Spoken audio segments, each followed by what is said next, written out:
Hi there, everyone. Welcome. We're about to get started. If you haven't introduced yourself in the chat, we've got some questions here that we'd love to hear from you, and we're going to get started in about 30 seconds. So we'd love to hear who is joining us. We can see your faces unless you're on the phone, and then we'll get going.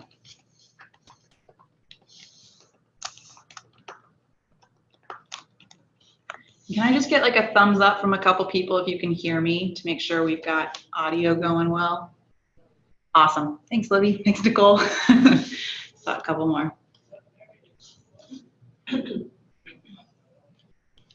All right, well, let's get going. It's 5 after. Thank you all for joining us for our first ECE webinar. We had our first general webinar last week, and we have another general webinar on April 18th. But this one is early childhood focused. So we have some of our early childhood alumni that you'll be hearing from.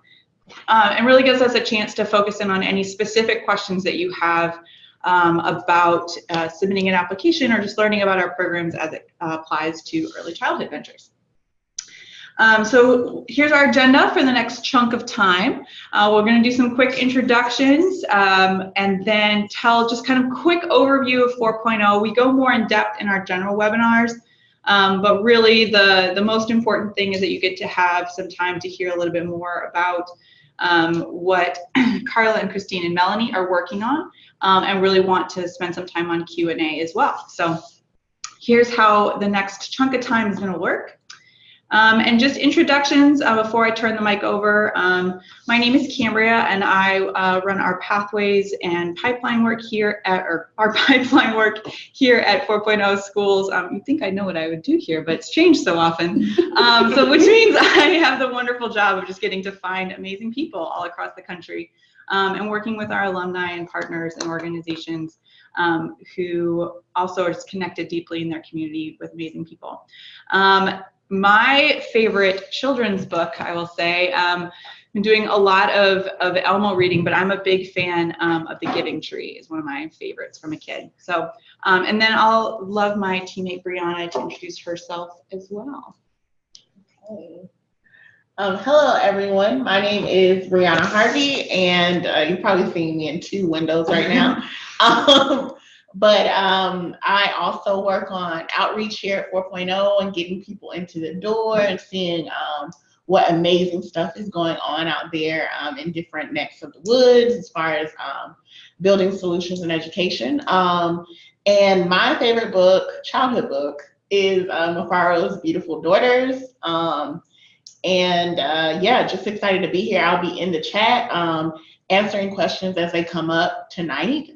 But also just excited to learn more about the stuff you guys are doing.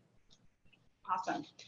All right, well, I'm going to hand the mic over to our alumni. So Carla, I'm going to just let you take it away and share a little bit more about what you're working on. Sure. Hi, I'm Carla. Hopefully you can see. Oh yeah, better for you. Carla and I have an organization called Eat Your Words. So it teaches literacy through food and play, and just connecting families, teachers, and students to learning some basic foundational literacy skills through playing with food. My favorite book is How to Dress a Po' Boy. It's a New Orleans book by Jeanette Downings, and it's just an amazing way of a quick recipe. So if you need a recipe on how to make a po' boy, it's a great book to use to get that recipe. But just a great way to just read and teach kids about food and in their culture. I actually was able to complete Essentials in 2014, and then came back and did Tiny Wave 2, I believe it, yeah. So it's been a while that I've been hanging out with 4.0, but it's been very exciting to just learn more about their focus on early childhood and helping get more people in the door who are doing early childhood ventures. So. Awesome. All right, and I'll turn it over to Christine and Melanie. I feel like the camera is late. Okay. There we go. Okay. Hello, my name is Melanie Richardson, and this is Christine Healy, and we are the co-founders of Training Grounds. I guess our organization serves to improve early childhood outcomes in the city of New Orleans. by assisting caregivers and parents with creating quality learning experiences for children 0 to 5. So that's what we're doing here in the city. My favorite book, this kind of took me a little while to figure it out, but my favorite children's book really is The Green-Eyed Monster. I love it. I love all of those books. I think they're wonderful teaching books and can teach them valuable lessons. And 4.0 program we went through Tiny Fellows in 2016-17. And I'm Christine Neely. I am the other co-founder for Training Grounds, and I'll just share with you my favorite children's book. So my favorite children's book of all times is Caps for Sale, because you can act it out while you're reading it, and it's great for focus and self-control as you have to wait to turn the page to find out what's going to happen next. Good tip. All right. We need that in our toddler library. All right, so we're going to, just a friendly reminder, we're gonna make sure we turn questions over to y'all in a little bit, but if you're not speaking, if you can just make sure to mute your microphone, which looks like everyone is. And then if you have any questions as we're going, don't hesitate to drop them in the chat. We'll make sure to catch them at the end, as well as open microphones a little bit later. All right, we're just gonna do a quick, for any of y'all that are new to 4.0, just kind of share a little bit more about what it is that we do here and how we do that. And then we'll be talking through that a little bit more specifically in terms of how both of these ventures went through 4.0 schools and what that looks like. So high level, 4.0 schools connects coaches and invests in people to test new learning spaces and tools with students and families in their local communities. So we really believe that we do this in a couple different ways, connecting in terms of both to our community nationwide, but also to organizations. We do a lot of coaching through our alumni, and investing. Both of our programs, as you'll hear, have some financial support involved in them. But really at the heart of it, 4.0 schools is community. It's a group of amazing people across the country who are working on everything from early childhood ventures to different types of schools, to products, to after-school programs, to camps, to services that supports families across the process from 0 to the transition out of high school. And as you can see, just a small snapshot of our community here. We really want to be investing in a variety of different types of ideas of folks at really, really early stages in the process. Reason why we do this is because we believe that education is a really hard place to disrupt. It's a really hard place to try new ideas. Really believe that there should be more people who are testing bolder ideas, are testing it smaller, and are testing it with the communities that they live and work with, not for them or not to them. One of the things that we've learned over the years is that it really is, there's a lot of money in education, but usually it's very far downstream and it's hard to access. And it means that a lot of people are taking big risks and not testing their ideas with their community before they really understand if it works. And so our desire is to really make sure that entrepreneurship is a more accessible place, and that entrepreneurship in education specifically is accessible to folks that are wanting to test these ideas alongside their community. So that's a quick snapshot of 4.0. Happy to answer any more detailed questions, as I know we're not going to go as in depth in this specific webinar. So feel free, as they come up, fire away. We'll make sure we dig in. But just a quick overview now of our fellowships, and you'll hear a little bit more about them specifically from our alumni here. But just in terms of differentiating, one of the most common questions we get is, okay, should I apply to Essentials or the Tiny Fellowship? So one way we like to think about this is through a couple of words that we use that all start with P. But really the goal of Essentials is getting you to the pop-up. And so what that means for us is that first experience with your users, your students, your parents, your community members. And what does it look like to bring the idea that is in your head out into the world, whether that's a couple hours on a Saturday or after school. That's really the goal of Essentials. At Tiny, it's our goal to help move you from pop-up to a piloting stage, so a reoccurring experience with your users that happens more than once. Both of these fellowships, when we're looking for folks to join us, the things that we're looking for are very similar.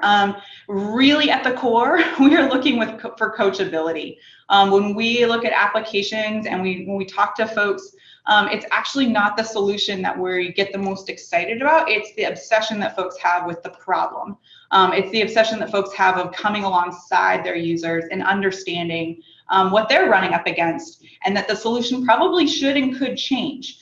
So we're also really, really curious to find folks who want tough feedback on their idea. Essentials and Tiny is really, and there's a lot of moments of feedback, both from your community, from your coaches, from staff, to really keep learning, to keep understanding, and go back to your community and listen to them about what feedback they have, so that you can keep changing and iterating that. So those are things that we try to suss out through our selection process. As well as any like we're looking for specificity and clarity specifically with program, with problem and user. And we really believe that education is an opportunity to bring more equity and more accessibility to communities nationwide. And so we are looking for ventures that are focusing on equity, and that is a core tenet of what they are building. So quick overview of just in terms of what we invest in both of our fellowships. As you probably gathered from the fact that we're hosting this webinar, we are excited to invest in early childhood centers, early childhood programs, anything kind of under that large umbrella. Programs and services for schools, for families, for students. So this can be after school, this can be in the summer, as well as ed tech tools. And we're interested in nonprofits, for-profits, combination of both, B Corps, anything in there. We're not specific about what type of business model you have to have. Currently, we're prioritizing folks that are working in this space, in the ECE space. We're prioritizing things that are directly serving students. So not things that are going, to principals specifically or administrators, the things that we're not saying that we are not excluding those, but it just in terms of like where our priorities are, we've seen the most impact on folks that are able to get directly to those folks in their community that they're excited to impact. So hopefully that kind of gives you a good sense of where you might fit. Just to kind of, for any of y'all that are more linear processors instead of verbal, this is kind of what we just briefly did an overview of, but more on kind of like a timeline. Not everyone follows this timeline. Carla will talk a little bit about how she did first Essentials and then Tiny. But this kind of gives you a sense of, okay, first pop-up, that first experience with your users after you've gotten to know them a little bit, doing some empathy interviews. That's where Essentials happens. Tiny, the question you should more be asking is like, okay, does this actually work? I've now engaged with my users at least once or twice. Now I'm asking a different kind of question. And then beyond that, we're thinking about alumni support through our Pathways work. Overall, of both of these, we are really excited and encourage and prioritize folks that are part-time. Our programs are designed for folks that are working part-time. And we really, at this stage, at this early stage in the process, we really encourage folks to be still part-time so they can take the right-sized risks and questions that they want to be asking. So that's a quick overview of our fellowships.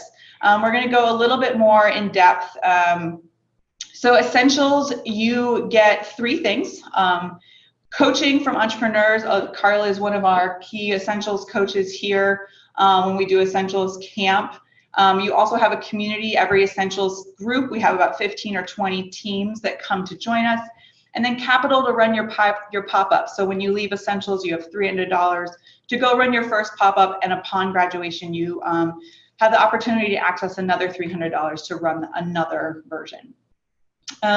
Just in terms of the timeline, so we talked a little bit about camp, but before camp, there's a self-guided equity course that we have that's actually built by some of our alumni to help you just understand a little bit about your role in this work and the problem and like the root causes that you're tackling.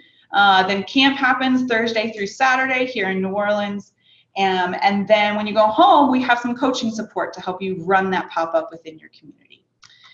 So this is kind of general, high level. Day 1, you you do some community building. Day 2 is a lot of heavy coaching. And day 3 is you're working towards the design of that pop-up.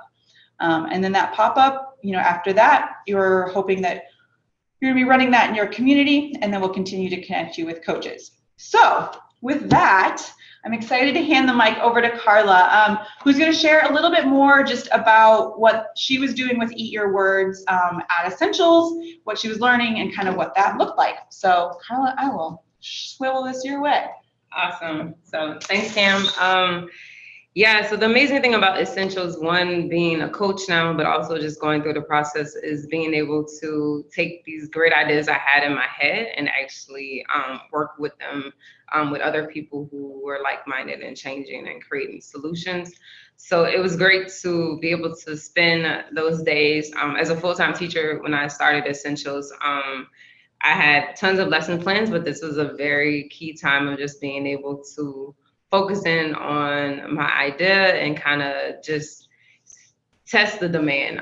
And so really working with my students. So it was great to have students that were already in my classroom that I was able to use some of my solutions on. And so it was just a great way of just building a relationship with other teachers and other parents that I was already working with daily. So we really looked with Eat Your Words on wanting to know if families would attend our 1-hour play date. So we really looked at, was there a demand? Was there something there? We just had this really great idea, but was there actually something that people would want to participate in? And so we got to gather some parents and work the program. And so we got to collect some essential information from parents of them wanting to use our products, wanting to be a part of this.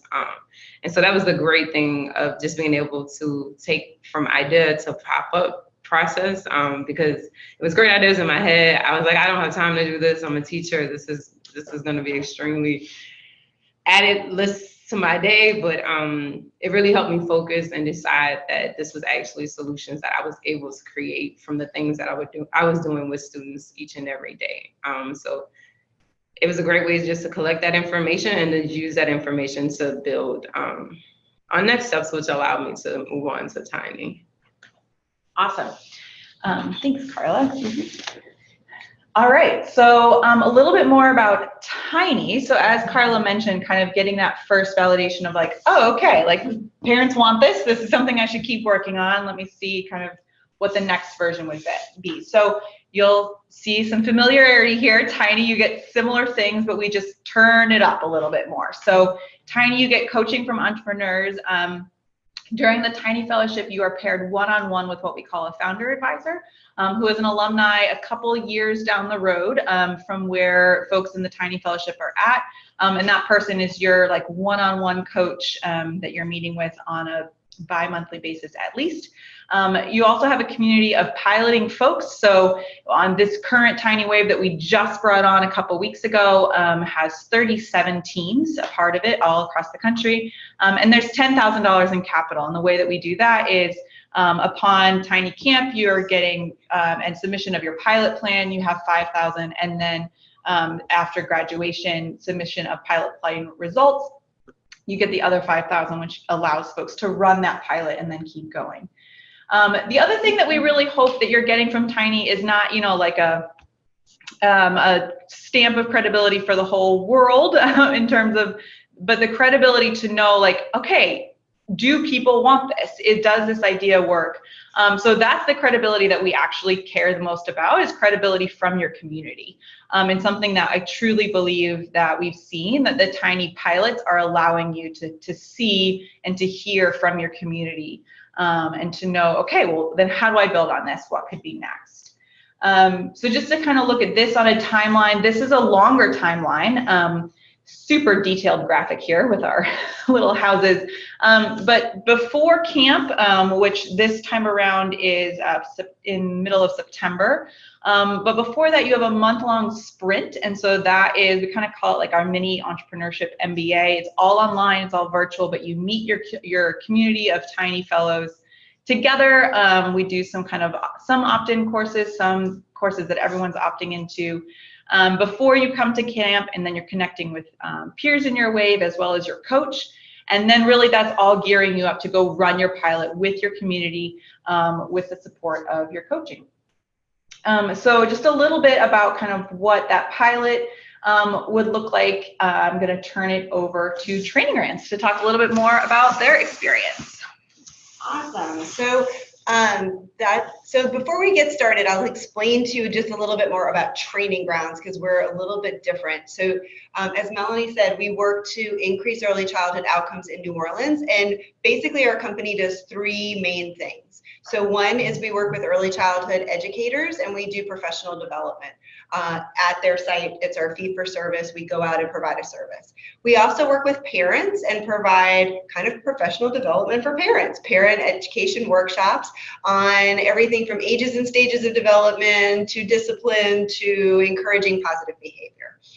And then we get to the We Play Center, which is what you can see a picture of on the screen right now. And the We Play Center is a free community-based play center for children ages 0 to 3 and their parents or a caregiver. And that's what we came through Tiny Fellowship, working to develop and pilot. We had just developed our company through another entrepreneurial program and had gone through that, and then came to Tiny with this realization based on the research we'd done in the community that this idea we had that we didn't think would happen for 5 years had to happen now because of the need that was so prevalent in New Orleans. And we found that need. I think the idea for the We Play Center kind of came out of the need. We heard what the need was and then responded to that with our idea of this great play center. So that's just a picture of one of our moms who comes in working with many children that aren't hers. The only one that belongs to her is the one seated directly to her right. So our pilot, I think, was a little different than many other pilots that happen with Tiny, and I'll kind of tell you what I think the similarities and differences are. When we went through all the same steps, tested our assumptions, plotted everything out. How are we going to open? What were we going to need? What was the community response going to be? How are we going to measure it?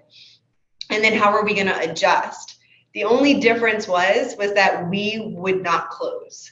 This was not a pilot where we were popping up or opening up for a short sprint and then shutting down, because we didn't want to do that to the community. So we looked for a space. And we knew we could adjust, but we would never shut down. So I think it was a little bit different in that case. Did you want to add? No, I think that was the biggest difference that we saw with some of the other Tiny Fellows, is that once we opened our doors, it was open, and it has remained open for almost a year now since then. And we're continuing to grow the program as well. Yeah, and we're continuously testing assumptions, making sure we're staying true to the need in the community and not just what our perceived need is. And we've been really successful, and we're about to celebrate our first birthday. May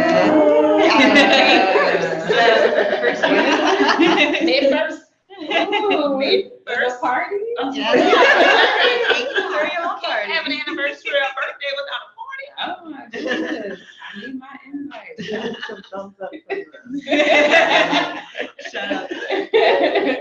I think the cool thing too that y'all focus on, just kind of thinking about like, well, we weren't planning to close, I think is also similar to what we see with folks that are wanting to start schools. Mm-hmm. And I think there's a similarity in terms of seeing this process of, there's almost like a little mini school aspect to the type of work that y'all are doing, in terms of, so much of the school builders that we work with, this is just like the basically like -3 years before school opening, where they know they're just going to keep adding on and iterating and listening to the community as they go. And so I think that's kind of like what that, like, it's a small chunk, before you kind of invest the whole farm. So just to kind of get a sense of where y'all are at in the room, I'd love to, in the chat box, if you can complete this little sentence starter for us, just so we have a sense of where y'all are at as we dig into some question and answer in a little bit. So if you could just let us know, like, the Essentials Fellowship or the Tiny Fellowship is a fit for me, because just depending on kind of the things that y'all heard. So you all could drop that in the chat box. Would love to hear just where everyone's thinking. And then we're going to hear a little bit more from our alums here just about where they are today and what they're working on.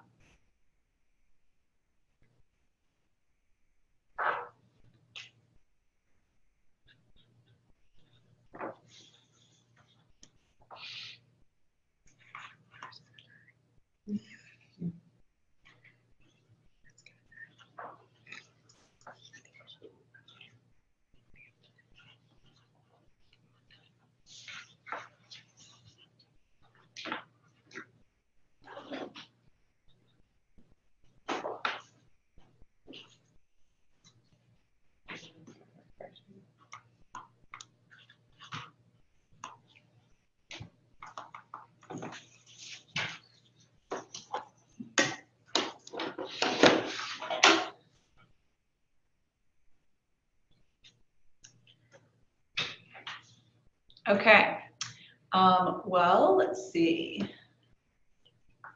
Awesome, Roya. That's great to hear.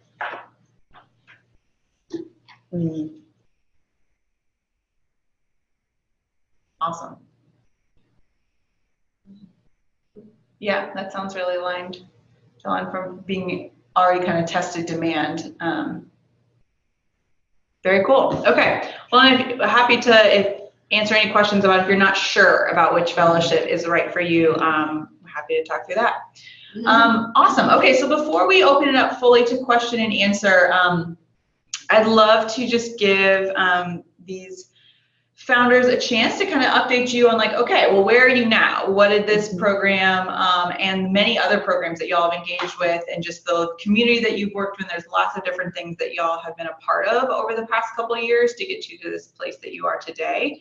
And to kind of just get an update of what are you learning now? What are you working on? What does that look like? So Carla, I'll send it back to you. Awesome. So Eat Your Words is, I think, and just carrying on what Melanie and Christine talked about of just making sure not closing and just being very sustainable. We are taking growth very steady and it seems longer than I would expect, but just really focusing on making sure that we're being effective and efficient in what we are doing and the services that we're providing. And so making sure things are working and are actually solutions to the problems that we see in our early childhood families have, especially when it comes to literacy and just food literacy. So Eat Your Words, we develop skills, we train teachers and assist parents. And so right now we're working on doing some pop-ups with some local grocery stores and some schools. And so really building slow and developing teams so that we can be sustainable as we work so we can stay in business and stay being able to help. But we're here locally, but we have done some applications with some national organizations and moving on from this me by myself thing, so there is a we, hopefully. That's the hard part about being this founder, of just like moving from just being by yourself into really developing a team, because the things that we have learned through 4.0 and other organizations really help us to make real difference in what we're doing and the families and students we're working with. So I think that's where we are right now. So it's slow and steady. So you can definitely go to our website, and we have Facebook and Instagram and all these things I need to continue to update. But just to just share the exciting things about food and literacy and favorite books and how they can connect to food. So we're always working towards that and closing this vocabulary gap that exists with our kids. Awesome. All right. Okay, so where are we now? Oh, what's today? Where are we today? I know, but we're about to celebrate our first birthday. And that's what the focus has been on. That is the focus, our first birthday, and realizing we've actually had over 135 unique families come through the We Play Center since we opened up a little less than a year ago. We have expanded the days. We started off 2 days a week. Now we're 3 days a week. We have started adding parent learning opportunities to offered to our families that are coming to the Play Center, as well as families in the community. And a lot of those topics are determined based on conversations we have with parents inside the Play Center. So we see a theme going on, or we see parents asking questions about a specific topic, then we realize that that might be something that more parents are probably struggling with, or may need some answers or some additional support. So we are now doing those workshops as well, and we're receiving sponsorship from local organizations to sponsor free workshops for families. And so I think that that's a really big step as part of being entrepreneurs and looking for funding sources as well. We're doing surveys and getting feedback from our families, you know, what they need, hours, operation, how do we expand. We're actually exploring the possibility of opening up a second pilot, how we pilot. Once it's open, it's going to be there. But looking at a second We Play Center in a different location in the city, just a different part of town, so that we can serve even more families. And so that's looking pretty good. And then we're just, right now, I think we're perfecting how we gather data in the most efficient form from our families to help guide our work even further. And so I think that over the past year with applying for grants, that has been the main focus. How do you get people to answer a survey, right, that pertains to them, and so they see the value of it? And that's a little bit of crafting. That's making sure that everybody feels part of this community and everybody's bought in. So it's not just our success, this is the community's success in seeing this place for parents and children to go and grow. So yeah, I think that's where we're at now, and we're, you know, always eye on the future. Definitely. All right. Well, thank you, ladies. Okay, so we're gonna open it up, and since we've got a smaller group here, feel free to unmute, and we can just do question and answer verbally, or feel free if you'd like to throw it up in the chat, and we can go from there. So, first question I see is, do you have a specific start and end time for the fellowship for planning the pilot? So. Specifically, yes, so for the spring fellowships, we will make selection decisions in July. And so that fellowship starts in, basically Sprint is pretty much the month of like mid-August to September 13th through 16th is Tiny Camp. And then it's about a 6-month program. So we really encourage folks we kind of think about this in semesters. So from like basically August to September, October, like December. There we go. There's the counting on my fingers. So that's kind of that 6 months is where we see folks running that 6-month pilot. Application process. Yeah, do you want to talk about that? Sure. So as far as the application process, there is a written application that you guys can actually see right now. I'm going to type that in if you haven't already checked it out. And we have some lovely alumni who are helping us through another process that will be helpful to you for our application process, that is coaching. So our application is us surfacing I think we kind of talked about this before in terms of what we look for, what we prioritize, is just your familiarity with who you're working with, the community that you're in, and the issue that you're addressing. But then what we do is our first screen is that written application. Our second is actually an interview where we just kind of talk to you, and that's where we're exploring more of the coachability side that Kim was talking about earlier. Following that, you'll hear something back from either Sydney or Austin about next steps or decision factors there. I would strongly encourage you guys to take a look at that application, but then double back after you've gotten a chance to chew on it and talk to our coaches, because our coaches, we vetted them and they've gone through both programs. And so I know, Nicole, you also asked a question about like trying to figure out which program was right for you. And I think that would be actually a really valuable step to take, is having someone that will be willing to kind of chew on how our fellowships would apply to the work you're doing specifically. For the written application, a member of our team would be reviewing that. For the interview, if it is an essentials interview, you'll be interviewing with one person from our team. If it is a tiny interview, you'll be interviewing with most likely 2 people from our team.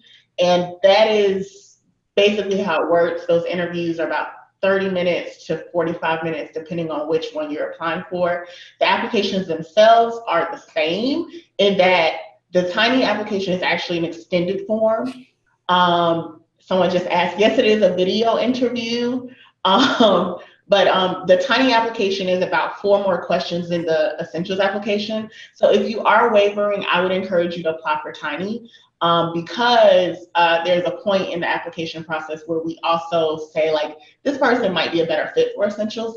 We unfortunately do not do that the opposite way around, because if you did the essentials application, you would not have filled out the questions for tiny. And so the video platform that we use, you guys already have a leg up because it's Zoom. So you already know how to use that. But those interviews, we love to just be able to connect with you as much as possible. So we do lean towards video interviews. Do you guys automatically filter down to the essentials? So like if I were to apply for the tiny, would y'all just do that? We do. So that's, yeah, is that Nicole? Yes, ma'am. Yeah, so if you are on the fence about, you know, which one to apply for, we, like I said, because the application is identical for that first portion, we would notify you first to see if you're interested in being considered for essentials, if you did apply for tiny, and then we would make that switch. Awesome, thank you. When is the weekend for the essentials? We have a couple of them posted because I think there are 4. Yeah, there's 4 sessions for essentials coming up. So it's August 9th through 11th, August 16th through 18th, August 30th through September 1st, and then September 6th through 8th. So on the, in the interview process, we'll ask you preferences about the weekend. But the application is the same for all of them. You basically just apply to the program, and then through the application process, we'll kind of go from there. Cool. I'm Roya, and I am in Essential Program. Carla, I met you when I came to. Yeah, hi, Roya. I remember you. And Brianna, thank you so much. I really, even though I worked on my project for past 4 years, I felt like, and I wanted to go to Tiny, but I felt like Essential was really preparing me from ground up and helping me out to hopefully I go to Tiny. So my question right now is, we will be opening up an early childhood program in an impoverished place in Denver, Colorado, where they call it desert. Like, you know, like there's a huge need for ECE, but there's not enough early childhood over there. And I was wondering if we apply for the Tiny in fall, if that would pay for, we could spend some of that money for the startup, our center. Startup cost of our center. You know, like furniture, like, you know, hiring teachers and stuff like that, or not. Yeah, so the 10K with Tiny that's exactly what it's dedicated for. And you guys might That's know what the we use speaker. it. Yeah, so I was saying, well, no. Yeah, that's what we used it for. So I don't know if you remember that picture, like all of those bookshelves, we wouldn't have been able to open, right, without furniture and supplies. So that's what we used. The biggest chunk of our Tiny fellowship, the money that came with it, was to furnish the center with the toys, the equipment, the juice, the snacks, the books, all of that came from Tiny. And it's amazing how far that can go if you're frugal. And we teachers are. My second question is, you said that the program has to directly impact the student. Well, there is a shortage of teachers, especially in ECE. I think it's 10,000 right now. And they keep walking out, and we don't have enough ECE teachers. So the model we have is teacher-led model, you know, basically teacher-powered schools. And this is a center that executive director or director has only one vote, but every teacher has a vote for making decisions. And we feel like every time I talk to the teachers, based on the you know, like interviews, empathy interviews I have done with the teachers, every time I talk about this model, that they make a decision, they have a voice in operation, they have a voice in curriculum and everything, they become very interested and they want to know where we're going to be located. So my question to you is, this is going to basically, what I'm saying, empower teachers to come and have a sustainable career in early childhood, which directly impacts the students, because then we have enough qualified care for the kids. So would something like this qualify for Tiny? Or does it have to be exactly a program that has to just impact the student, Yeah, I mean, I think in general, like, we see education as something where there's lots of different people involved to make impact. And so 100%, I think at the end of the day, students are what we're, wanting to see but, alongside students are parent, both of y'all are working with parents and supporting them. Both of y'all mentioned, like, a key part of both of y'all's work is teacher training. So yes, I mean, we obviously understand that this is a multifaceted, whether it's early childhood or other spaces, and being able to be clear about, like, we're designing the experience for, but also part of this is being able to test, okay, but also how are we going to support, like, making sure that there are well-paid and well-staffed and well-trained ECE teachers in the space. So yes, we're definitely interested in just kind of thinking through, like, all of the different facets of it. But as you heard from both of these teams, that's a huge part of what they're thinking about as well. So I saw two other questions here in the chat. So in terms of doing essentials and then to Tiny, you would have to reapply again. We do need, like, the next application, just because, as Brianna mentioned, the application and selection process is different for Tiny. I will say we are rethinking that. Like, we have thought about in the future, like, is essentials kind of a way to almost apply for Tiny? But I will say that folks that do essentials have stronger, they just have stronger pop-up results usually. But you do have to reapply that. So if you do essentials in one of those first sessions that I said, like anywhere August through September, when the application opens again, it'll open again in October. You would have to apply again in October, and that would be for spring Tiny. Yeah. So it will have to alternate, like, the 6 months. And as far as the same cycle, the learning that you would get from essentials is actually going to be really valuable in that application for Tiny. So we want you to kind of trust the process and kind of take one step at a time. So I think we did have an experiment where someone did essentials and went right into Tiny, but I think just having the opportunity to do those reps, when it comes to pop-ups, is very valuable, so that you're not just going into Tiny with one set of, like, data from running a pop-up, but maybe you have more time to run a couple of pop-ups or something like that. And then that other question, Kim, for travel and lodging, we do support you on that. So that is not something that we expect you to come out of pocket for. That's actually a part of us making sure that we're trying to make the resources that we're bringing as accessible as possible. So there are vouchers for travel and lodging. Any other questions for our founders here, or any other, happy to, if you all even want to ask questions specific to their ventures while you have the opportunity to have these amazing entrepreneurs in front of you, feel free. Best example of outcomes post-program fellowship. For training grounds, how did you guys,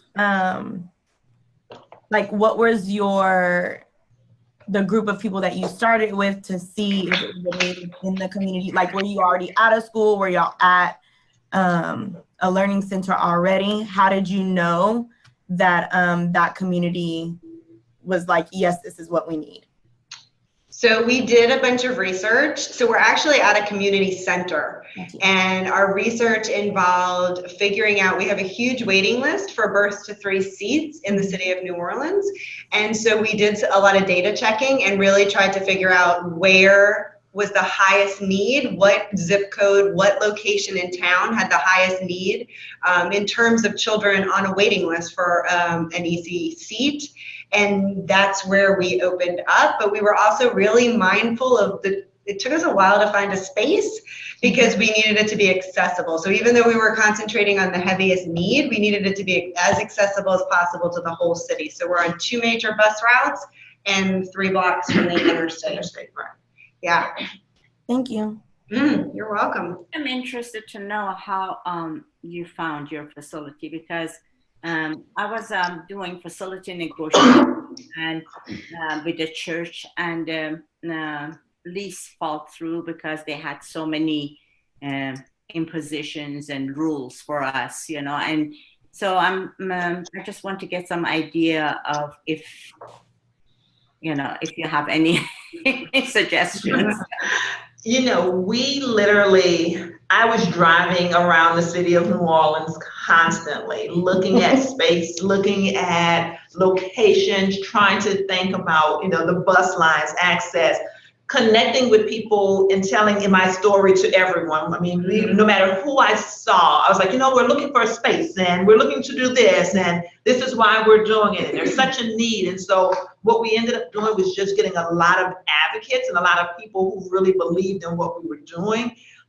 And believe it or not, the space we found, I walked in one day thinking like, there's no way we can afford this space. There's no way that we can make this happen. We only had 10,000 and we had to do everything with that 10,000.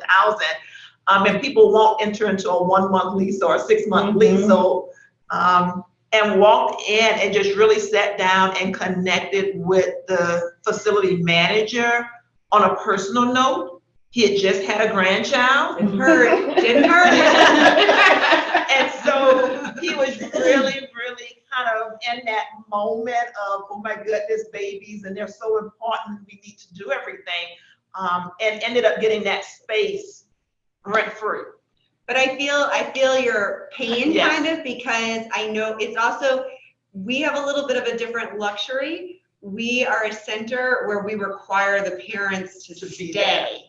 So we have a 1-to-1 ratio, so we don't have to insure ourselves like an early childhood center. So there is there's differences, and I understand like it's more complicated when you're looking to rent a space where you're going to have a ratio of children to adults. Ours is the best ratio. We have a 1-to-1 plus 2.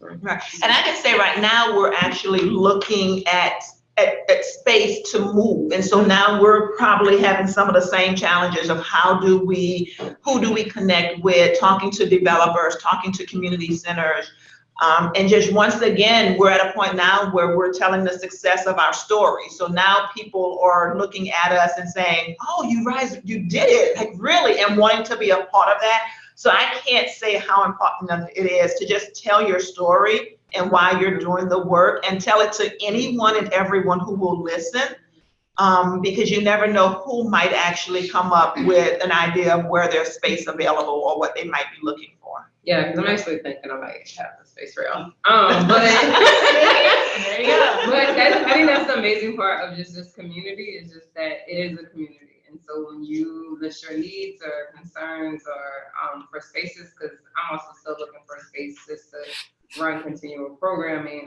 which is not the same as the program that they do every week, but just having something, a location, and it's still a process of just building relationships. I may have a spot for you. Community networking, that's what we do. Yeah. And you know what, we didn't mention it, but we actually did programming together. Yeah.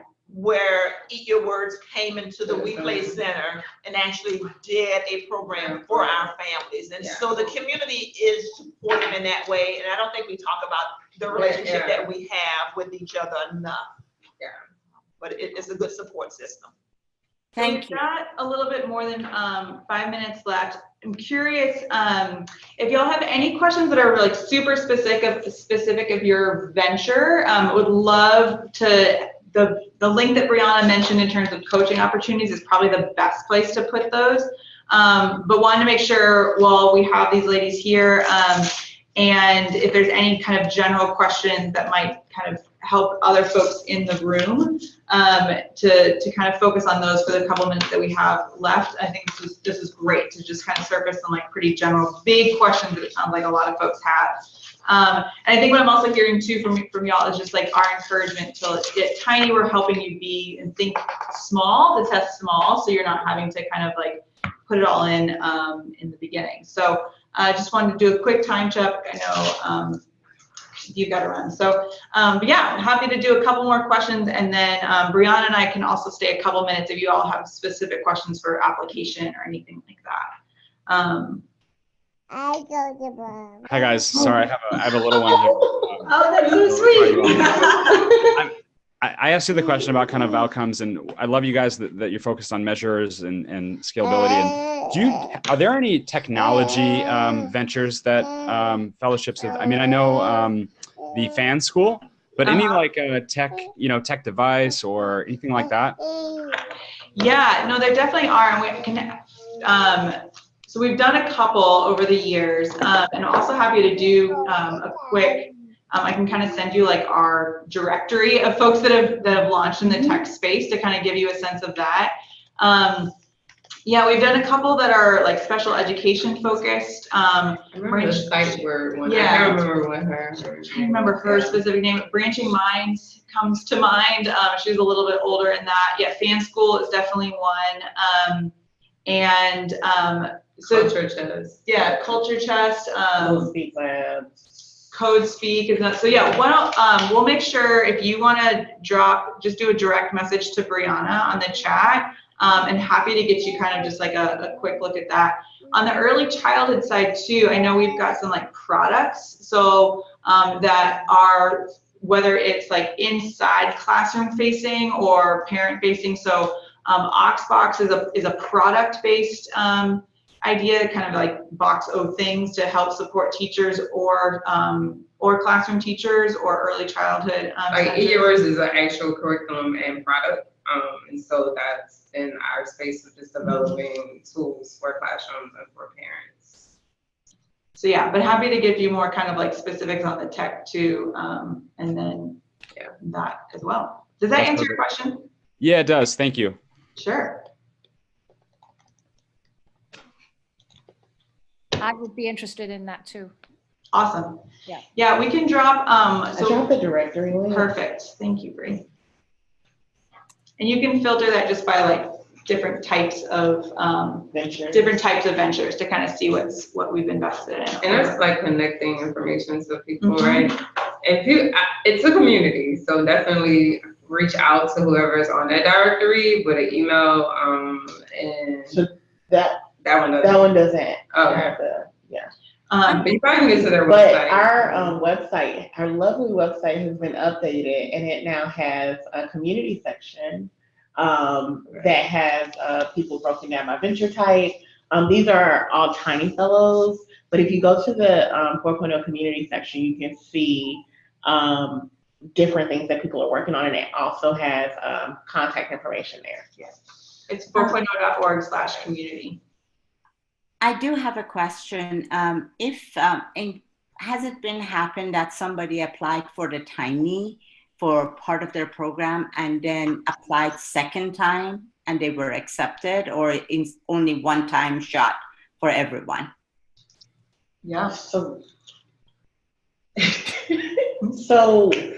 There's two things, I think. Yeah, so you're asking if someone can come through 4.0's Tiny Fellowship twice for the same idea? No, not same idea, different ideas. You can come through for different ideas. So one example is Floor came through, but she came through 4.0 programming. So she came through 4.0 programming for Electric Girls. You can find Floor on the website.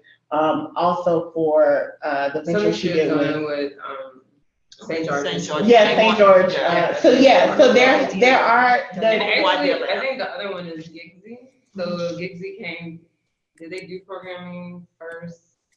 Yeah, they did some type of programming first, but then they went back through Essentials to develop if they were going to expand their apprenticeship program. So it's more like a school. So you can. It's changing. So you're just testing a new model. Yeah. I will say we definitely encourage folks who are versus doing like a new arm of their program, versus doing a completely, like we're really, I think our coaching is best suited for folks that are doing something brand new. But all that to say, that's something that we have seen is someone who we're really excited in supporting people. And so a lot of times, like, as you understand the problem better, the solution changes a lot. And so if you realize in the process, like, this isn't actually doing what it needs to do, we gotta, you know, shift or shut these doors down or change doors or whatever have you. That's something that we're really excited to keep folks in the community. Awesome. All right. We are at 6 o'clock. We will definitely send the recording of this webinar out. So if y'all want to check anything else out, and if you have any other additional questions, Brianna, I can stay a couple more minutes just to answer any of those. Also, if you want to get more in depth on any of the programs, we will have another webinar on April 18th, but that's very like program specific. And just a reminder, applications are due April 23rd, 5 p.m. Central Time. Thank you all so much. Thank you. For coaching. Thanks y'all for joining us, and thank you to our amazing alumni here for sharing. Good luck. Bye. Bye. Thanks. Awesome. Thanks, ladies.